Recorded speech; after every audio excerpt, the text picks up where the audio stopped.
तो hello guys, कैसे हो आप सब। उम्मीद करता हूँ बहुत अच्छे हो गए और अपनी स्टडीज को बहुत अच्छे से कंटिन्यू भी कर रहे होगे। गाइज आज है 1 फरवरी 2021 और जैसा कि वादा था कि 1 फरवरी 2021 से हम मई जून में हमारे जितने भी प्रीलिम्स लगे हुए हैं अलग अलग स्टेट्स में, आप लोगों के अलग अलग प्रीलिम्स हैं, यूपीएससी का अलग अपना प्रीलिम होना है। उन सभी की प्रिपरेशन के लिए ज़रूरी था कि अब एक हम दिशा तय करें, अपना एक शेड्यूल तय करें और उस तय शेड्यूल के अकॉर्डिंग हम अपनी स्टडीज को आगे कंटिन्यू करके लेकर के जाएं। उसी दिशा में आगे बढ़ते हुए मैंने शेड्यूल की बात आपको कर दी हुई है कि सोमवार और मंगलवार को हम इतिहास पढ़ेंगे। इतिहास में सबसे पहले हम आधुनिक भारत का इतिहास पढ़ेंगे, आधुनिक भारत के बाद में फिर मध्यकालीन, तब प्राचीन भारत के इतिहास की तरफ जाएंगे। इंपॉर्टेंट टॉपिक मॉडर्न हिस्ट्री के मैं आपको आज भेजने वाला हूँ। इसके बाद में आपका प्राचीन का भी आ जाएगा, मध्यकालीन का भी आ जाएगा। वैसे ही भूगोल को मैंने रखा हुआ है, भारत और विश्व का भूगोल, वो आपका जो है बुधवार और बृहस्पतिवार को है। फिर शुक्रवार और शनिवार को संविधान रखा है। संविधान को खत्म करने के बाद में पर्यावरण और पारिस्थितिकी और विज्ञान को पढ़ेंगे। बाकी मैंने बताया था कि जो सब्जेक्ट्स को हम पढ़ा नहीं सकते, जिन सब्जेक्ट्स को हम पढ़ नहीं सकते साथ में, उनके क्वेश्चंस की प्रैक्टिस हम लगातार करते रहेंगे। तो ये क्लासेज आपकी दोपहर में 12 बजे के आपके लाइव मिलेंगी। शाम को आपकी क्वेश्चन आंसर की क्लास होगी। करंट अफेयर की क्लास आपकी मॉर्निंग में ऑलरेडी हो जाती है। अब फटाफट टॉपिक पर आते हुए मैं आपको बता देता हूँ कि मॉडर्न हिस्ट्री में हमें क्या क्या पढ़ना है और मॉडर्न हिस्ट्री में हम किन किन बुक्स का यूज मैं करने वाला हूँ आपको समझाने के लिए। तो मेरे पास में स्पेशली 3 किताबें हैं यहाँ पर। सबसे पहले सदाबहार किताब, जो आप लोग जिसके बारे में जानते होंगे, वो है विपिन चंद्रा जी की आधुनिक भारत का इतिहास, जिसके थ्रू हमको एक पूरा ओवरव्यू मिलता है आधुनिक भारत के इतिहास का, वो मैं यूज करने वाला हूँ। दूसरी किताब, जब मैं ग्रेजुएशन के टाइम पे आधुनिक भारत का इतिहास पढ़ रहा था, तो हमारी एक BL ग्रोवर, अलका मेहता और यशपाल जी की एस चंद पब्लिकेशन की आधुनिक भारत का इतिहास, एक नवीन मूल्यांकन के नाम से किताब थी। ये किताब मुझे बहुत अच्छी लगती है क्योंकि ये किताब बेसिक से और बड़े कॉन्सेप्चुअल लिहाज से समझाती है, साथ में इसमें स्टेटमेंट्स भी दिए गए हैं। और वन लाइनर में किताब, जो आप लोग अक्सर करके जो नेट और उसके लिए लेते हैं आप लोग, तो यहाँ पर यूजीसी नेट के लिए आप लोग JRF के लिए लेते हैं, वो है भारतीय इतिहास। इसमें तीनों इतिहास को सम्मिलित किया गया है। इसमें आधुनिक भारत के इतिहास को भी वन लाइनर रूप में बहुत अच्छे से कंसिडर किया गया, जिसमें आपको एक मोटा मोटी जो जानकारी है वो आधुनिक भारत के इतिहास की मिल जाएगी। ये तो हो गई बात कंटेंट की कि कहाँ कहाँ से हम मिला करके, कुल मिला करके आधुनिक भारत का इतिहास पढ़ेंगे। अब आप सोच रहे होंगे कि आधुनिक भारत के इतिहास में हम जो है शुरुआत वो कहाँ से करेंगे। क्या हम 1857 की क्रांति से शुरुआत करेंगे, यूरोपीय कंपनियों के आगमन से शुरुआत करेंगे, या फिर हम कहाँ से इसकी शुरुआत करेंगे? तो नहीं दोस्तों, हम जो आधुनिक भारत के इतिहास की शुरुआत करेंगे, वो आधुनिक भारत के इतिहास की हमारी जो शुरुआत होगी, वो शुरुआत होगी लेटर मुगल काल से। ठीक है, यानी कि उत्तरकालीन जो मुगल काल रहा है वहां से। तो जो जिसको जिसका एक टाइटल आपको मिलता है, मुगल साम्राज्य का पतन और विघटन। तो मुगल साम्राज्य का पतन होता है, उसके बाद में विघटन होता है, फिर क्षेत्रीय शक्तियों का उदय होता है। वहां से हम आधुनिक भारत के इतिहास की शुरुआत करेंगे। आप जब आधुनिक भारत का इतिहास पढ़ना शुरू करेंगे तो देखेंगे कि जैसे जैसे अकबर के बाद से आप जब उत्तरकालीन मुगल सम्राटों को देखेंगे, तो बहादुर शाह हो गया, जहांदार शाह हो गया, फर्रुखसियर हो गया, फिर ये जो तमाम सारे जो लेटर मुगल काल में आएंगे, वैसे वैसे मुगल जो होंगे वो कमजोर पड़ते चले जाएंगे। और मुगलों के कमजोर पड़ने के कारण कुछ शक्तियों का उदय होगा। जैसे कि आपका दक्कन में एक शक्ति का उदय होगा, मराठों का आपका उदय होगा, अवध का नवाब आजाद हो जाएगा, इधर बंगाल का नवाब जो है वो आजाद हो जाएगा। तो बंगाल मुर्शिद कुली खां के नेतृत्व में जो है आजाद हो जाता है। अवध चिनकिलिज खां जो है उसके नेतृत्व में, निजामुल मुल्क के नेतृत्व में दक्कन पूरा का पूरा जो आपका रहता है वो आजाद हो जाता है। मराठे अपना अलग आजाद हो जाते हैं, अवध जो है अपना वो अलग आजाद हो जाता है। ये लोग अपना क्या करते हैं, क्षेत्रीय शक्तियों के रूप में ये अपना इनका जो है उदय यहाँ पर होता है। और जब इन क्षेत्रीय शक्तियों का उदय होता है, उसी समांतर काल में ही क्या होता है कि यूरोपीय कंपनियों का भारत में आगमन होता है। तो यूरोपीय कंपनियों के भारत में आगमन के दौरान से ही क्या होता है कि वहां पर आते हैं, ये सेटल्ड होते हैं, उनका आना, उनसे जुड़ना, उनसे मिलना, इससे जो है हमारी यहाँ पर जो इसकी स्टोरी है वो आगे बढ़ेगी। आगे बढ़ने के बाद में जब यूरोपीय कंपनियों का आगमन है, जो मैं आपको दिखाऊंगा, और उसके बाद में यूरोपीय कंपनियां कैसे जो है वो रियासतों पर हावी होती हैं, कैसे रियासतों से उनके युद्ध होते हैं, कैसे युद्ध के बाद में उनके बीच में ट्रीटीज होती हैं, ये उसके आगे का विषय हमारा बढ़ता चला जाएगा। उसके बाद में यूरोपीय कंपनियां कैसे मुगल सत्ता तक पहुंचती हैं, फिर मुगलों को यूरोपीय सत्ता से बाहर करना, ये हमारा टॉपिक रहेगा एक। दूसरा मेरा टॉपिक था कि जितने भी आंदोलन हुए हैं, जितने भी विद्रोह हुए हैं, चाहे वो किसान विद्रोह हो, चाहे वो हमारे आदिवासियों के विद्रोह हो, या फिर चाहे वो सैनिक विद्रोह, सिपाही म्यूटिनी तक 1850 से 1857 की क्रांति से पहले जितने विद्रोह हुए हैं, उन सारे विद्रोहों को एक साथ कंसीडर करेंगे। फिर एक पूरा टॉपिक बनेगा 1857 का रिवोल्ट, जिसपे हम पूरी की पूरी चर्चा करेंगे। वो एक पूरा अलग टॉपिक रहेगा 1857 का रिवोल्ट, उसका बाकी रिवोल्ट से कोई लेना देना नहीं रहेगा। तीसरे टॉपिक पे हम आएंगे जहां पे हम दो दो डेवलपमेंट के बारे में बात करेंगे, दो विकास के बारे में बात करेंगे। एक, अंग्रेजी शासन में भारत का आर्थिक विकास किस तरीके से हुआ, उसमें बर्बादी और अच्छाई दोनों पे चर्चा करेंगे। साथ साथ जो शिक्षा का विकास रहा है, एजुकेशन का जो डेवलपमेंट रहा है, उसका जो ग्रोथ रहा है, उसके बारे में बात होगी हमारी। तो उसमें शिक्षा के ग्रोथ के बारे में भी बात होगी, कहाँ विश्वविद्यालय स्थापित किए गए, कॉलेज स्थापित किए गए, कैसे कैसे जो चीजें हैं वो बढ़ती गई, विश्वविद्यालय अनुदान आयोग कैसे आया, क्या क्या, वो उस पर डिस्कशन रहेगा हमारा।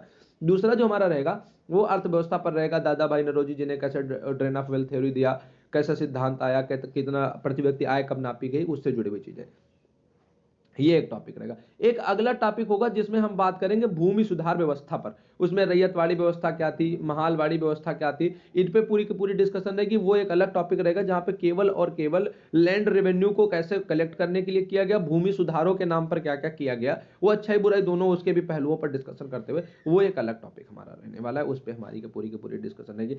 फिर जितने भी आपके गवर्नर जनरल और वायसराय आए हैं, गवर्नर जनरल और वायसराय के टॉपिक में जितना जो कुछ जहां जहां से रहा है और उसमें उन्होंने क्या क्या नए काम किए हैं, क्या क्या उनके समय में स्पेसिफिक चीजें रही हैं, कौन कौन से उसमें उन्होंने पार्टिसिपेट किया, उसके बारे में हमारा एक टॉपिक रहेगा जिसका टॉपिक होगा गवर्नर जनरल और वायसराय। उसमें फिर कैनिंग, जॉन मैनेली, एरिपन, डफरिन, डाउन, एलिंग, कर्जन, मिंटो, हार्डिंग, जेम्स फोर्ड, Reading, Irwin, Willingdon, Linlithgow, Wavell, बेटन, ठीक है, और एच के जे मिंटो है। पूरा उनको पूरा मतलब एक साथ हम कंसीडर करेंगे, कंसीडर करके एक एक को मैं आपको पढ़ाते हुए बताते हुए पूरा का पूरा चला जाऊंगा। अब बात आएगी इसके आगे, फिर आपका कहाँ होगा, फिर उसके बाद बात आएगी भारत में गांधी जी का आगमन।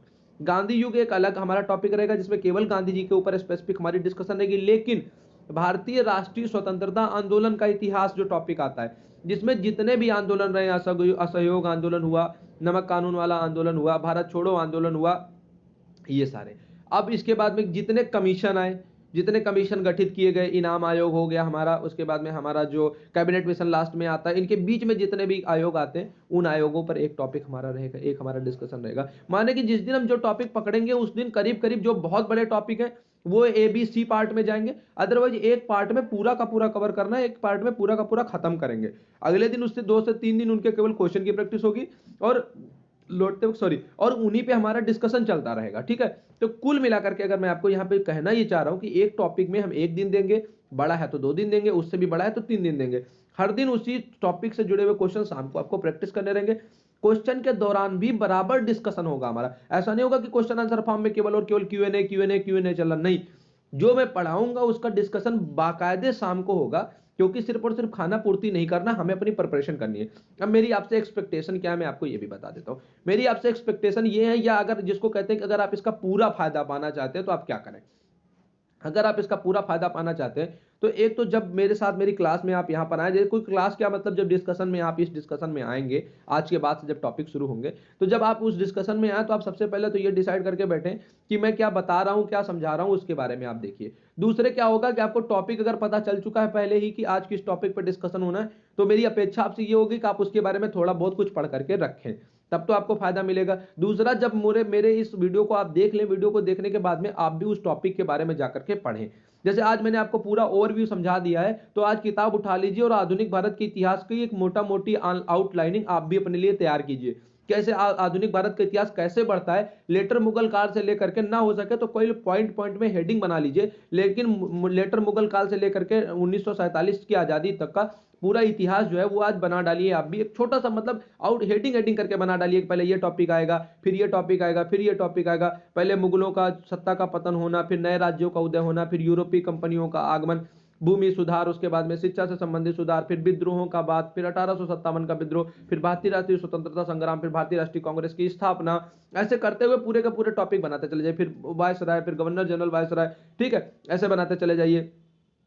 इससे कम से कम आपके दिमाग में भी एक आउटलाइनिंग आधुनिक भारत के इतिहास की तैयार हो जाएगी। इसके बाद में दूसरी चीज क्या होगी आपका, जब यहां पर आप आकर के देखेंगे तो आपको इन चीजों का थोड़ा सा जो फायदा है वो और ज्यादा मिलेगा। जब आप इस वीडियो को आकर के फिर उसके बाद में आकर के देखेंगे तब आपको इसका और ज्यादा जो फायदा है वो यहाँ पे मिलता चला जाएगा। तो आधुनिक भारत के इतिहास में कुल मिलाकर के हमारी जो स्टोरी होगी, कुल मिलाकर के जो हमारी कहानी होगी वो कुछ इसी प्रकार से बढ़ेगी, वो कुछ इस प्रकार से इस पे हमारी चर्चा भी चलती रहेगी, लगातार हमारी इस चीज पे बातचीत भी जो रहेगी वो होती रहेगी। अच्छा, दूसरी बात क्या यहाँ पर आधुनिक भारत के इतिहास के अंतर्गत आ जाती है, मुझे थोड़ा सा वक्त दे दीजिए। तो हाँ, आधुनिक भारत के इतिहास में इसके बाद में हमारी जो दूसरी बात आती है आधुनिक भारत के इतिहास के टॉपिक में आगे बढ़ते हुए, वो बात ये आती है कि फिर भारतीय राष्ट्रीय कांग्रेस की स्थापना के बारे में पढ़ेंगे, भारतीय राष्ट्रीय कांग्रेस की स्थापना में अलग अलग अधिवेशनों के बारे में पढ़ेंगे, मुस्लिम लीग के बारे में पढ़ेंगे, फिर भारत का विभाजन पे आएंगे कि भारत का विभाजन क्यों हुआ, कैसे हुआ, क्या क्या उसके पीछे रीजन और सरकमस्टांसेस है। तो आधुनिक भारत के इतिहास में ये होगा, शाम को इसके क्वेश्चन जो है वो आपके यहाँ पर होते रहेंगे। आज कुल मिलाकर के शाम की क्लास में आपको क्या प्रिपेयर करना है वो भी मैं बता देता हूँ। क्लासेस देखिए सारी की सारी ऐसी होंगी, कंटेंट में टाइप नहीं कर पाऊंगा, बहुत ज़्यादा वक्त लग जाता है, और टाइप करने के बाद में फिर उसको करने में बहुत ज़्यादा वक्त लग जाता है। तो क्लासेस जो सारी की सारी होंगी वो डायरेक्ट टू बुक से होंगी, यानी कि सीधे किताब मेरे हाथ में से रहेगी, यहाँ से मैं देख करके, वैसे मुझे किताब से क्या ही देखना रहेगा, क्योंकि मुझे जो भी टॉपिक आपको पढ़ाना होगा वो मैं ऑलरेडी पढ़ करके उसके नोट्स बना करके रखूंगा, और वो जो नोट्स मैं आपको बनाऊंगा वो क्लास के बाद वही नोट्स आपको प्रोवाइड कर दिए जाएंगे। ठीक है, नोट में जो बना करके रखूंगा वो नोट आपको प्रोवाइड कर दिया जाएगा, और वो नोट को मैं आप वीडियो देख लेंगे तो नोट के साथ में आपका वो कोरिलेट वहां पर हो जाया करेगा, क्योंकि टाइप करने में तो बहुत मुश्किल होता है और इसमें वक्त बहुत ज्यादा जाया होता है। ऐसे मैं नोट्स बनाऊंगा, नोट्स बना करके मैं उसी से आपको बताऊंगा, मैं बुक से बीच बीच में देखते रहूंगा, बाकी देखने की कोई जरूरत नहीं रहेगी, क्योंकि मैं टॉपिक पहले पढ़ लिया करूंगा, तो आपको वहां से मिल जाया करेगा सारा का सारा कंटेंट तो तैयार। अब आज के लिए आपको क्या करना है, मॉर्निंग में अभी करंट अफेयर की क्लास आपकी मैं करा ही चुका हूं, तो आप वो क्लास देख ही चुके होंगे। अब बात आ रही है आपकी 1 फरवरी, आज भारतीय तटरक्षक बल दिवस आप मना रहे हैं, देख ही रहे होंगे, आपका जो है वहां पे पूरा का पूरा सेलिब्रेशन चल रहा है। ठीक, उसके बाद में आज शाम को आधुनिक भारत के इतिहास की एक रूपरेखा पर क्वेश्चन आंसर की फॉर्म में आपके क्वेश्चन आंसर जैसे हमेशा से प्रैक्टिस करते थे वैसे होंगे। आधुनिक भारत के इतिहास से अलग अलग टॉपिक से एक एक क्वेश्चन, दो क्वेश्चन होगा, 10-12 क्वेश्चन आधुनिक भारत के इतिहास होंगे। तो उससे हम थोड़ा आपको ये भी बताने की कोशिश करेंगे कि कैसे कैसे सवाल आधुनिक भारत के इतिहास में आते हैं और आपको कैसी पढ़ाई आने वाले दिनों में करनी पड़ेगी। तो आधुनिक भारत की श्रृंखला में कुल मिलाकर के आज की क्लास में इतना ही। कल आधुनिक भारत के इतिहास की शुरुआत हमारे साथ में हो जाएगी। उसमें पहले टॉपिक में कल लेटर मुगल कालीन जो सम्राट रहे उनमें हर मुगल कालीन सम्राट के बारे में मैं आपको कल से बताना यहाँ पर स्टार्ट कर दूंगा। पहला टॉपिक कल से आपका स्टार्ट हो जाएगा। तो आज की क्लास में कुल मिलाकर के इतना ही। Thank you so much. और इस वीडियो को देख लीजिए, इसके बाद में आधुनिक भारत के इतिहास की एक आउटलाइनिंग आप भी तैयार कर लीजिए। तो थैंक यू।